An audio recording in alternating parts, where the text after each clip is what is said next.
Sou negro. Meus avós foram queimados pelo sol da África. Minha alma recebeu o batismo de tambores, batuques, boguês e agogôs.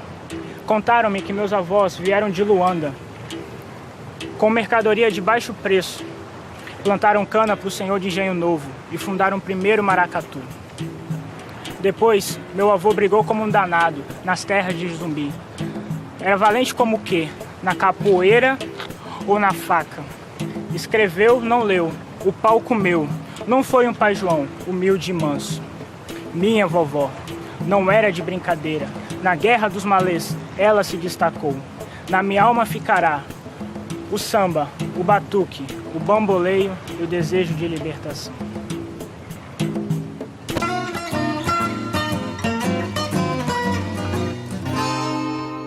Estamos aqui com o jovem Kairi Aguiar. Ele é um jovem de 18 anos de idade, estuda Ciências Sociais na Universidade Estadual do Piauí, é um jovem negro, ativista do grupo afrocultural Coisa de Negro. É músico e mora no bairro São Joaquim, na zona norte de Teresina. Kairi, desde quando você participa do movimento negro? Desde quando eu era criança, eu sempre via meus pais e eu sempre tinha eles como exemplo. E dentro dos movimentos sociais, desde criança, eu aprendi muita coisa na minha vida, aprendi a respeitar as diferenças, aprendi a respeitar o outro, principalmente. Então, assim, desde criança eu sempre tive na cabeça, sempre aprendi com meus pais que era importante estar dentro desse meio e participar deste meio em si era algo que seria bastante gratificante para a minha vida. E como é feito esse trabalho com os jovens que participam desse projeto Coisa de Negro, Kairi? Nós fazemos o nosso trabalho dentro do Coisa de Negro a partir da dança, da estética negra, da percussão, com o objetivo de resgatar a cultura e a ancestralidade negra dentro das comunidades como o bairro São Joaquim e combater todo e qualquer tipo de preconceito, que é algo muito importante dentro da sociedade, que vários grupos que agem dentro das comunidades mais carentes da nossa capital e do nosso Piauí estejam fazendo combate ao preconceito racial e ao preconceito religioso dentro do nosso estado. Agora me conta uma coisa, pelo fato dos seus pais serem coordenadores, digamos, desse projeto, facilitou algo para você? De certa forma, sim. Eu tive mais esclarecimento e eu tive a ajuda deles para poder entender mais como acontecem as coisas dentro do movimento negro. Assim, muita gente que, de certa forma, vê de fora e que não tem contato com o mundo em que eu atuo, geralmente não vê com bons olhos. Então, assim, as pessoas elas precisam, pelo menos, ter um pouco de experiência, precisam pesquisar mais, saber mais sobre determinados assuntos que envolvem a cultura afro-brasileira para poder entender, para poder dar algum tipo de opinião. Então, de certa forma, eu estar dentro do movimento negro desde criança, com a ajuda dos meus pais, me engrandeceu de uma forma que isso significou muito para a pessoa que eu sou hoje. E o que significa o Zumbi dos Palmares para Kairi Aguiar?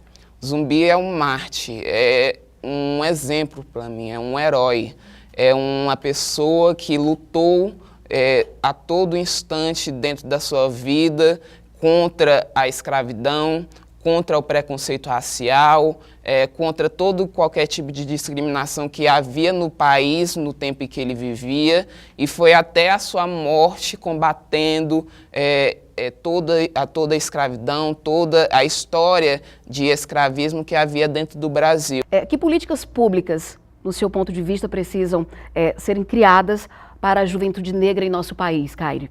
Principalmente no que se refere à educação. A educação no nosso país é bastante falha, principalmente dentro das comunidades carentes. E quem acaba sofrendo com isso é a juventude negra, é a população afro-brasileira.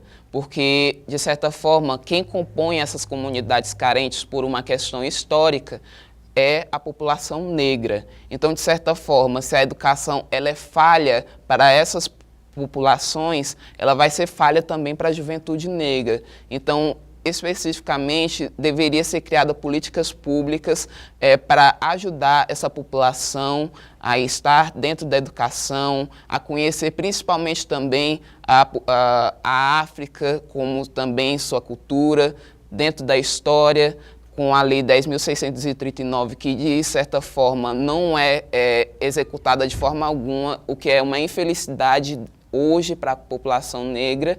E principalmente na luta que nós estamos tendo dentro do Coisa de Negro, a gente quer que essa Lei 10.639 seja vigorada, seja executada dentro do nosso Estado, porque é bastante importante perceber e entender a cultura negra dentro da nossa realidade, perceber como viviam nossos ancestrais, como era a questão da África em si, em toda a história. Então é bastante importante nós termos esse estudo sobre a história da África dentro das nossas escolas. E como você avalia a morte, né, isso de jovens negros nas periferias das grandes cidades?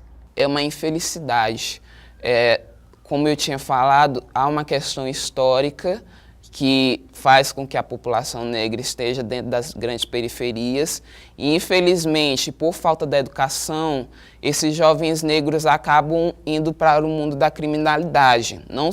Não é uma totalidade, mas, infelizmente, a gente percebe que há um verdadeiro genocídio da população negra, porque há essa falta de políticas públicas e principalmente também por causa que os jovens negros eles não têm a oportunidade hoje em dia de estar dentro do mercado de trabalho, não têm a oportunidade de ter um bom emprego, de estar, de certa forma, dentro da sociedade. A gente sempre é visto como de uma forma muito marginalizada.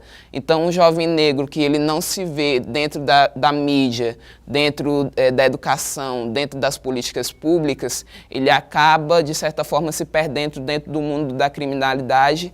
E é por isso que, na maioria das vezes, a gente vê dentro dos programas policiais a maior taxa de índice de mortes são para jovens negros, jovens de 16, 17 anos, morrendo por causa de guerras entre gangues, morrendo por causa de ataque policial e todas essas questões. É uma infelicidade que poderia ser evitada com as políticas públicas e com a educação. Como você encara o racismo? E gostaria, se você puder falar, você já sofreu algum tipo de preconceito por ser negro? O racismo é uma coisa que está bem impregnada dentro da sociedade brasileira. E é uma coisa que, de certa forma, é vergonhosa, até porque a gente vive num país em que muita gente diz que tem orgulho por ser um país miscigenado, que tem várias raças, várias crenças, mas que, afinal, quando há uma questão de choque cultural, acaba aparecendo o racismo. O racismo é algo que é vergonhoso, é algo que, de certa forma, distingue as pessoas, afasta as pessoas, e é algo que é totalmente inválido para um país que hoje tem mais de 200 milhões de habitantes e que tem uma população de maioria negra, mas que também que não se assume. Eu, particularmente, já sofri racismo, de certa forma, percebo o racismo em camadas menores, até hoje em dia, já sofri quando era criança, mas graças a Deus eu tive pais que me ajudaram muito a enfrentar toda essa situação, mas também eu sinto muito por ter vários jovens hoje em dia, várias pessoas hoje em dia que sofrem diariamente o racismo e que não sabem como agir. Que de certa forma acham que é normal ou acham que é um absurdo, mas que não sabem como reagir com essa situação que de certa forma quer diminuir a população negra, mas que nós particularmente do movimento negro estamos lutando para que essa escória que é o racismo acabe diminuindo dentro da nossa sociedade. O que o jovem Kairi pensa para o futuro e que profissão você pretende exercer?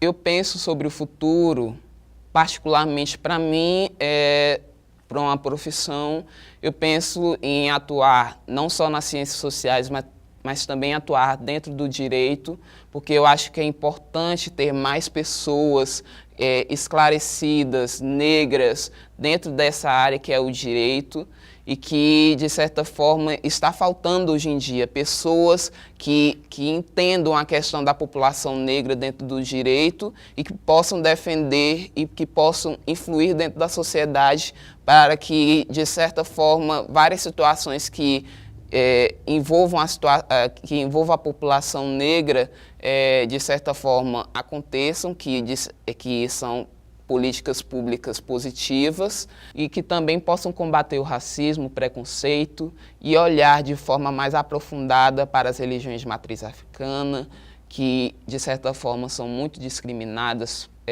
hoje em dia e que precisam de defensores, precisam de pessoas capacitadas para que esses crimes não ocorram e que possam haver legitimamente uma justiça para a população negra brasileira.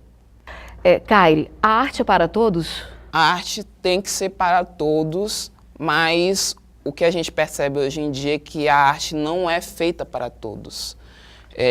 Eu percebo que dentro das grandes periferias não se tem um incentivo à produção de arte, não se tem um incentivo a que bandas dentro das periferias das grandes cidades ou dentro das próprias cidades em si, como a nossa capital, tem uma produção artística. Nós vemos muita produção independente, que são pessoas que têm um tipo de esclarecimento, que gostam de cantar, que gostam de dançar, que gostam de expressar sua arte por meio das pinturas, dos grafites, mas a gente não vê políticas públicas dentro da nossa cidade que incentivem isso.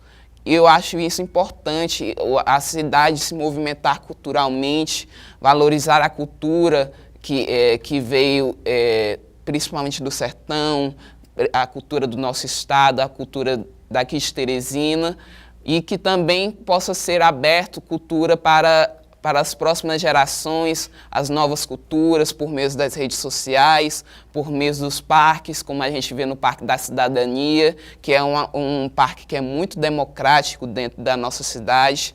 E eu sei que, de certa forma, é difícil fazer cultura no Piauí, mas que se a gente lutar só um pouquinho para que essa cultura seja valorizada e espalhada para todas as pessoas, eu acho que a arte pode ser muito mais acessível e que todas as pessoas possam usufruir de uma forma muito mais leve e mais feliz, porque a arte nos faz feliz, é uma forma de expressar o que há de melhor sobre nós.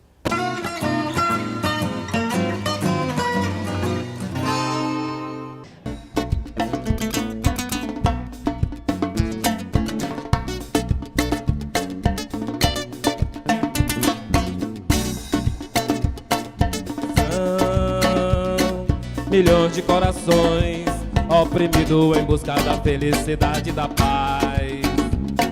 E onde estão? Não querem vir. Estão em guetos, em becos, em morros, em vilas, favelas. Ó Dandara e escrava Anastácia, venham nos mostrar caminhos pra libertação. Guerreira Trindade e Esperança Garcia, façam-nos valer o direito de alforria. Até a Láfia, Deusas negras.